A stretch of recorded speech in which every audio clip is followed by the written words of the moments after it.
The year is 2002. The air in the Blackwood Township Hall is thick with the smell of old paper and floor wax. Frank Miller sits in a hard wooden chair. He's 78 years old now. His hands, once firm on the assessor's stamp, are spotted with age. He comes here once a month. A habit. A way to feel connected to the place he mapped for 40 years. A young woman named Sarah is the assessor now. She's sharp. She has a computer, but she respects the old ways. She keeps the big plat map on the wall, a sprawling canvas of paper and ink. Every parcel in the township, every owner's name written in careful script. Frank likes to look at it, to remember the families, the sales, the foreclosures. Today, Sarah is updating the map. She has a red pen in her hand. She draws a neat line around a huge section of the northern range, a vast, unbroken territory.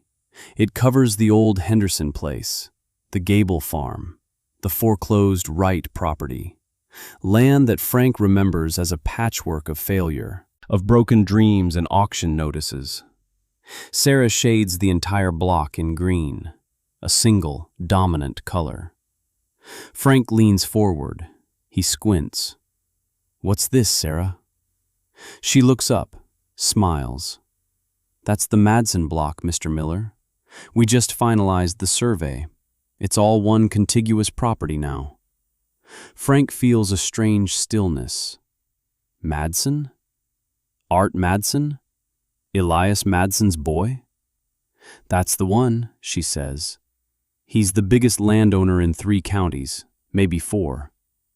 She taps a file on her desk. "The numbers are all in here. It's something else. All paid for. No debt. No liens.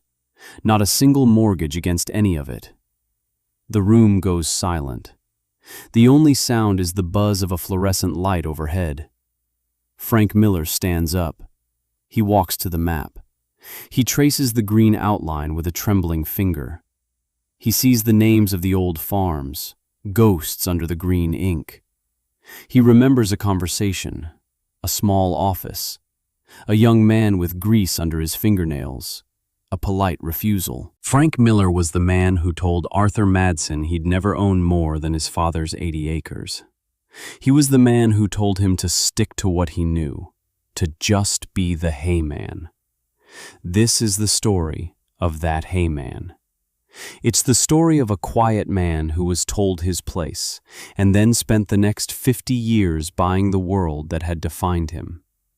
This channel tells the stories of people who were written off, the ones who proved the world wrong with decades of quiet work, the ones who answered doubt with dirt and determination. Subscribe to this channel because you need to hear what happened next. Let's go back to March of 1958. The snow is melting off the fields in Blackwood Township. The world smells of mud and promise. Arthur Madsen is 22 years old. He stands in the yard of his family's farm, 80 acres. His father, Elias, had passed that winter, a sudden sickness that took him in his sleep. Now it was just Art. The land was his. The debt was his. The future was his to make or break. The Madsen farm wasn't prime land. It was hilly, rocky in places. The soil was thin. It was good for hay, and not much else. For 2 generations, the Madsens had been haymen. They cut, they baled, they sold to the dairies over in the next county. It was a living, but just barely. Art saw the world changing around him. Neighbors were taking out big loans, buying bigger tractors, John Deere 720s, International Harvester 560s. They were planting fence row to fence row with corn and soybeans, chasing government subsidies, chasing a dream of modern farming. Art saw the debt. He saw the risk. He saw the worry in their eyes at the co-op. He had a different idea, a quieter idea. The Henderson place, next door, was coming up for auction. 120 acres. It had been sitting empty for 2 years. The weeds were waist-high. The barn was leaning. The family had tried to make it a corn farm. They had failed. The bank took it. Now the township was selling it for back taxes. $2,000. Art didn't have $2,000. He had $300 in a coffee can in the kitchen. But he had a plan. He drove his father's old Ford pickup into town. He walked into the township hall, the same hall where Frank Miller would one day stare at a map. Frank Miller was the township assessor, and more. He was a deacon at the church. He coached the Little League team. He was a man everyone trusted, a pillar of the community. His office was neat. His pencils were sharp. He smiled when Art walked in, a kind, genuine smile. "Arthur, good to see you, son. I was so sorry to hear about your father. Elias was a good man, a hard worker." Art nodded. "Thank you, Mr. Miller. I'm here about the Henderson place." Frank's smile tightened just a little, a flicker of concern in his eyes. "I see." Art laid his plan on the desk. It was simple. He wanted the township to let him buy the land on a payment plan. He'd pay the $2,000 over 4 years, $500 a year plus interest. He would work the land. He would make it productive. He would not fail. Frank listened patiently. He nodded in all the right places. He steepled his fingers and looked at Art over the top of them. He looked at the young man's calloused hands, the earnest hope in his eyes, and Frank Miller felt a deep, sincere desire to protect him. "Son," he said. His voice was gentle, fatherly. "I've known your family my whole life. I watched you grow up. I respect what you're trying to do, I truly do, but I can't let you do this." Art felt a cold knot in his stomach. "Why not?" Frank leaned forward. "Arthur, that land is poison. It's grade 3 soil. It's full of clay. The Hendersons poured a fortune into that place and got nothing back. The man before them went broke on it too. It won't grow corn. It won't grow beans. It's fit for pasture, and that's about it." Art said, "I know. I'm a hayman, Mr. Miller. That's what I do." Frank sighed, a soft, weary sound. "And you're a good one. Your father's hay was the best in the county. But 120 acres of hay won't pay for itself, let alone a loan. The equipment costs, the fuel, the repairs. I've seen this story 100 times, son. A young man gets ambitious. He takes on too much debt. And a few years later, I'm the one who has to put the auction notice on his family's farm." He paused. He let the weight of his words fill the small office. "I am not going to be the man who lets Elias Madson's boy lose the family farm. Do you understand?" It wasn't cruel. It wasn't angry. It was a statement of fact from a man who believed he was right, a man who believed he was doing a kindness. "Stick to your 80 acres, he said. "Improve it. Stay out of debt. Be the best hayman in the township. That's a good, honorable life. But this is a mistake, and I can't, in good conscience, approve it." Art stood up. He didn't argue. He didn't plead. He just nodded. He felt something he couldn't quite name. Not anger, not contempt. Something softer and, in some ways, worse. It was the feeling of being dismissed with kindness, of being patted on the head and told to run along. He walked out of the township hall. The spring air no longer felt full of promise. It just felt cold. He drove home, the old Ford rattling on the gravel road. He parked the truck by the barn. He walked into the quiet house. The smell of his father was still there, pipe tobacco and sawdust. He sat at the kitchen table, the same table where his mother had served 1,000 meals. He pulled the coffee can from the cupboard. $300. Not enough. He opened his father's old ledger, a record of every bale sold, every repair made, every debt paid. In the back, On the last page, his father had written something, not numbers, words. From the terrible drought year of 1954, a year they almost lost everything. Elias had written, "The bank can take the crop, the weather can take the yield, but they can't take the dirt. The dirt is enough." Art read the words over and over. He closed the ledger. He looked out the window at his 80 acres. The dirt is enough. Frank Miller thought he was protecting a boy from a bad piece of land. He didn't realize he had just challenged a man to a 50-year war. A war that would be fought not with anger, but with patience. Not with words, but with work. A war that Arthur Madsen had just decided he was going to win. Let me tell you about the next few years. Because this is where the story becomes bigger than one man and one piece of land. Art didn't get the Henderson place. A speculator from the city bought it at the auction. Just as Frank Miller predicted, he tried to plant corn. He failed. Art watched, and he worked. He focused on his 80 acres. The land was his laboratory. His father's old baler, an International Harvester 50T, was worn out. The knotters were unreliable. It broke down constantly. A new baler cost thousands. Money he didn't have.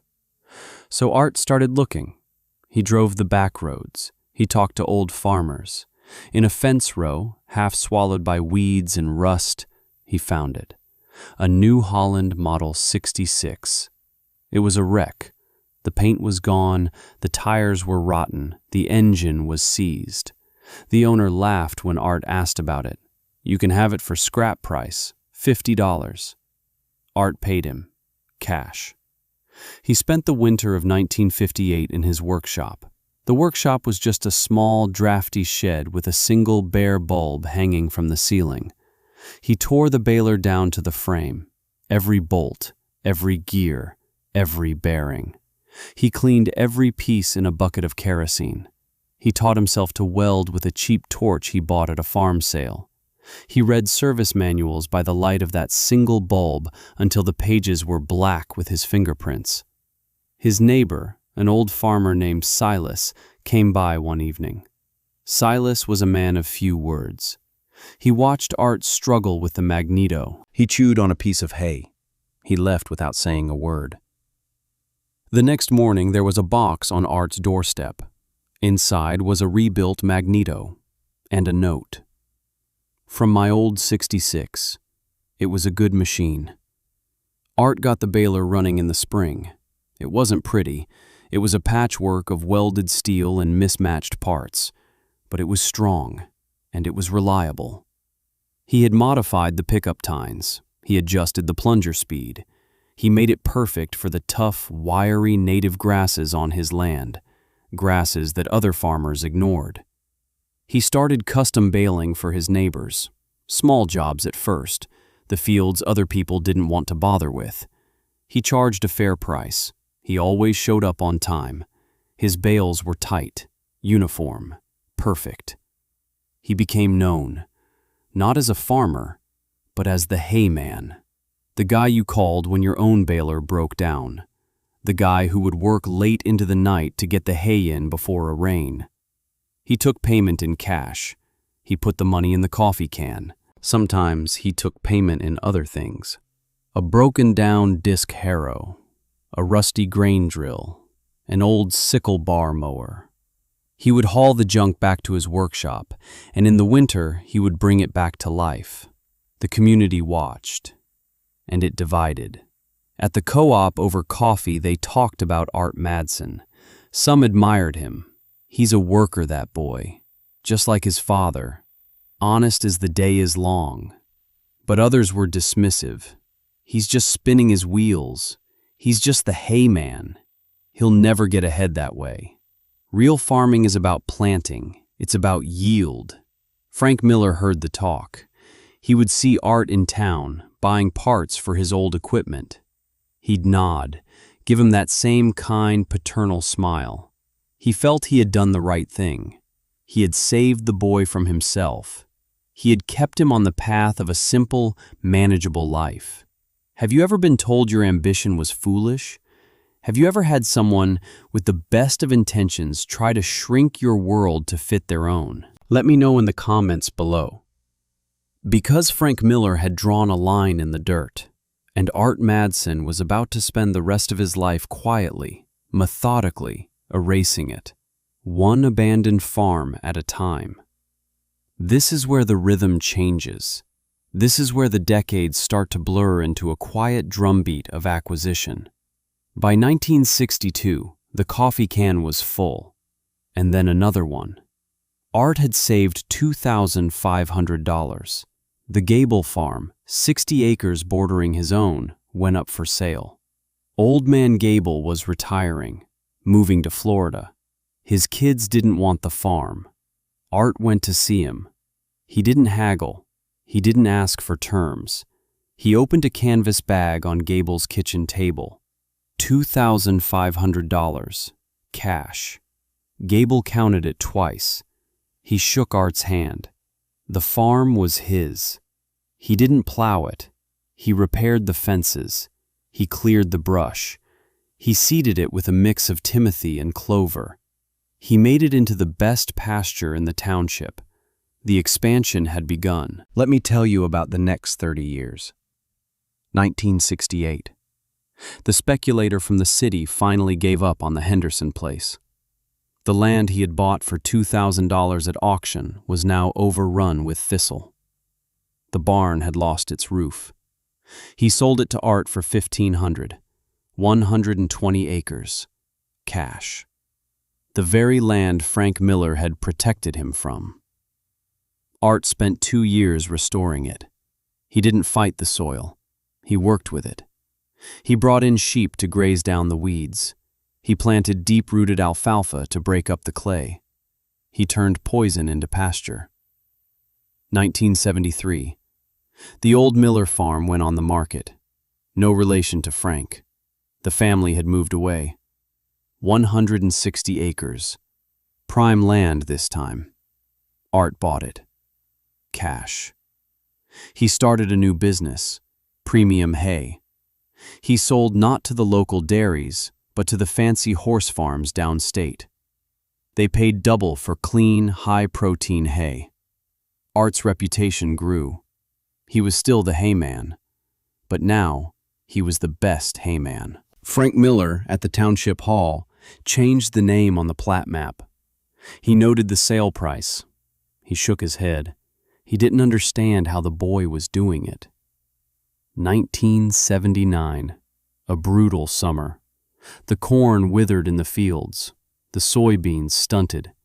2 of Art's neighbors, men who had taken out huge loans in the early 70s, went under. The bank auctioned their farms. Art was the only bidder. 240 acres. Cash. His own fields were green. The deep-rooted native grasses he had cultivated could withstand the drought.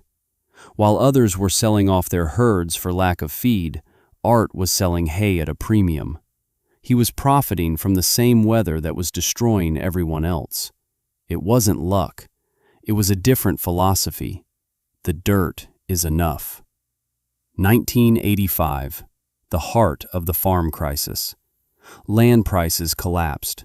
Interest rates soared. The men who had mocked Art at the co-op were losing everything. Their big tractors were repossessed.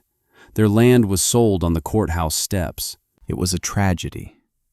Art never gloated. He never said, "I told you so." He just bought the land. 3 more properties, 400 acres, cash. He would go to the auctions. He'd stand in the back, quiet, respectful. When the bidding was over, he would walk to the front and pay. He never borrowed a dime. His income came from the sun and the rain and the soil. His costs were a fraction of his neighbors. Let's do the contrast math. A conventional corn farmer in 1985 might spend $200 an acre on seed, fertilizer, and chemicals. If he had a good year, he might clear $50 an acre.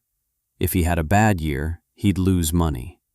Art Madsen spent about $30 an acre to maintain his hay fields. He was clearing over $150 an acre, with no debt, no government programs, no risk.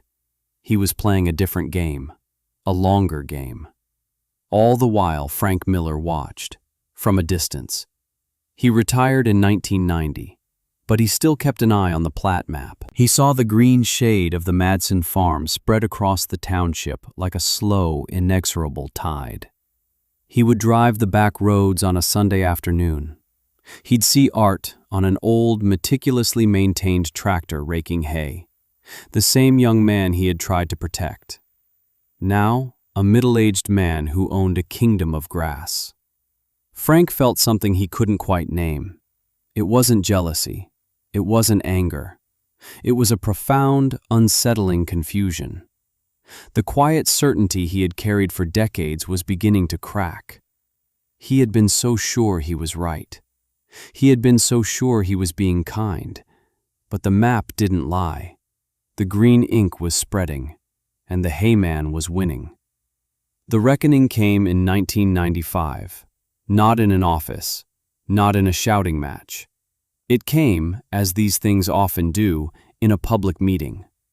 The Blackwood Township Community Hall was packed, standing room only. A developer from the city was there, a slick man in a suit with a PowerPoint presentation. He wanted the township to rezone a huge tract of land in the northern range. 900 acres. He wanted to build a subdivision, Blackwood Estates. He showed pictures of beautiful houses with big lawns. He talked about growing the tax base, about progress.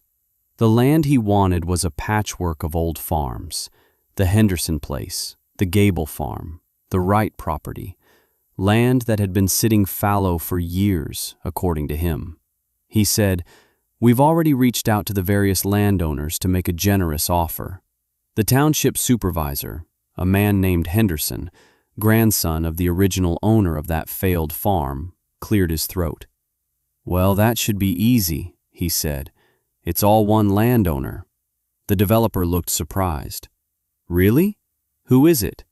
The supervisor scanned the room. Art Madsen. A murmur went through the crowd. Everyone turned to look. Art was sitting in the back row, as he always did. He never spoke at these meetings. He just listened. He was in his late 50s now. His hair was gray, his face was lined from the sun, but his eyes were clear and calm. The developer zeroed in on him. "Mr. Madsen, excellent. We are prepared to offer you a very, very generous price for your property, a life-changing amount of money." He smiled a salesman's smile. Art didn't smile back. He stood up. The room went silent. In the front row, Frank Miller, now frail and walking with a cane, leaned forward. He held his breath. This was it. The moment the hayman cashed in. The moment he proved that all those years of work were just about the money. Art looked around the room. He saw the faces of his neighbors, the children and grandchildren of the men he had grown up with. His gaze settled on Frank Miller. For just a second. No anger, no triumph, just acknowledgement. Then he turned to the developer. He said 2 words, "Not for sale." The developer was stunned. I don't think you understand. We're talking about millions of dollars." Art's voice was quiet, but it carried through the silent room. "I understand. This land is for farming, not for houses." Then he sat down. That was it. The meeting fell apart after that. The developer packed up his presentation, his face a mask of disbelief. People started to file out. But Frank Miller didn't move. He sat in his chair, staring at the back of Art Madsen's head. He finally understood. He had spent 40 years thinking he was protecting Art from financial failure. But Art was never playing a financial game. He was playing a game of permanence, of legacy. Frank thought the goal was to avoid losing the original 80 acres. Art's goal was to ensure that the next generation would have 1,000 acres to stand on. Frank's kindness, his well-intentioned refusal, had cost Art nothing in money. He had made more money his own way than he ever could have with a loan. No, the cost was something else. It was the 40 years that Art had to walk through the world as just the hayman. The 40 years he had to endure the condescending smiles, the quiet dismissals, the certainty of men like Frank Miller. Proving someone wrong who thinks they're being kind is the loneliest fight there is. Frank finally stood up. He walked slowly to the back of the room. Art was putting on his coat. Frank put a hand on his arm. Art turned. Frank opened his mouth to speak, to apologize, to explain, but no words came. What could he say? I was wrong? It felt so small, so inadequate. Art looked at the old man. He saw the regret in his eyes, and he gave Frank Miller the one thing he didn't deserve: grace. He just nodded, a small, simple gesture, and then he walked out into the night, leaving Frank Miller alone with the ghost of his own certainty. But that's not the end of the story, because a legacy is not about what you accumulate, it's about what you give away. Art Madsen didn't just buy farms, he resurrected them. He saw the crisis that was coming, not a financial crisis, a human crisis. Young people were leaving the land. They couldn't afford to start farming. The barrier to entry was too high. The price of land, of equipment, of inputs. It was impossible without massive debt. And Art hated debt.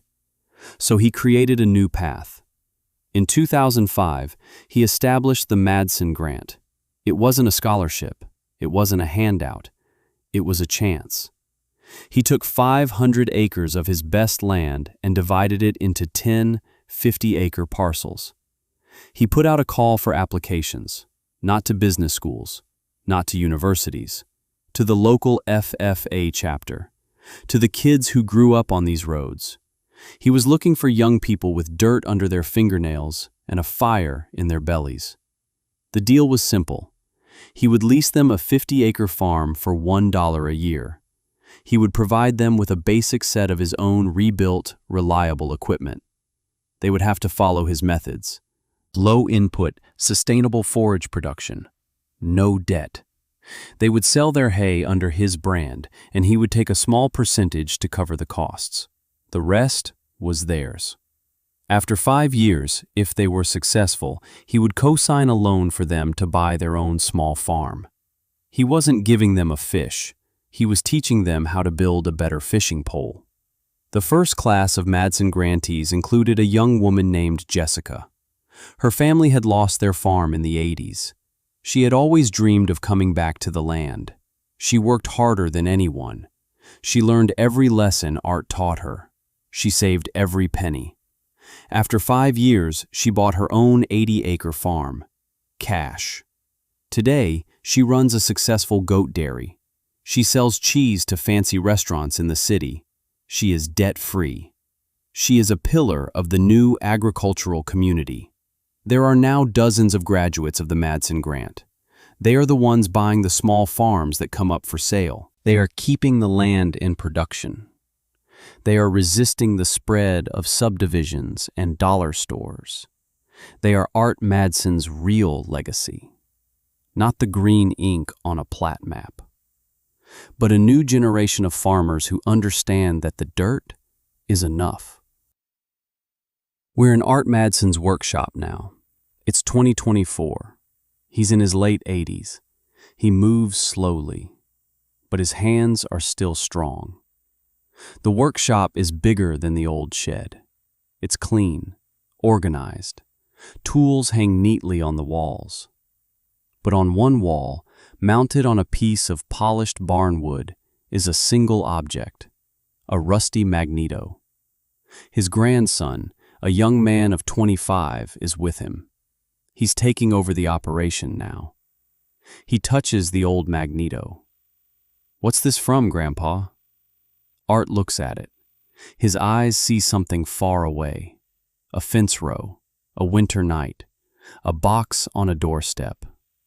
That's from the first one, the old New Holland 66.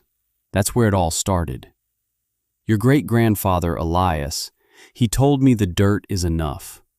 And a man named Silas, he gave me that part. He told me it was enough to get started. He pauses. They were both right. You don't need a lot to start. You just need enough. And you need to believe that it's enough. The world will tell you that you need more. More land. More horsepower. More debt. They'll tell you to get big or get out. Don't listen. Just focus on the dirt under your feet. Take care of it, and it will take care of you. His grandson nods. He understands. He is the legacy. The story is not over. It is just beginning again. The world is full of Frank Millers. They are good people. They are respected. They are pillars of their communities. And they will tell you what you can't do. They will do it with kindness. They will do it with concern. They will do it because they genuinely believe they are protecting you from failure. They are the most dangerous gatekeepers of all. Because their certainty feels like wisdom. Their caution feels like care.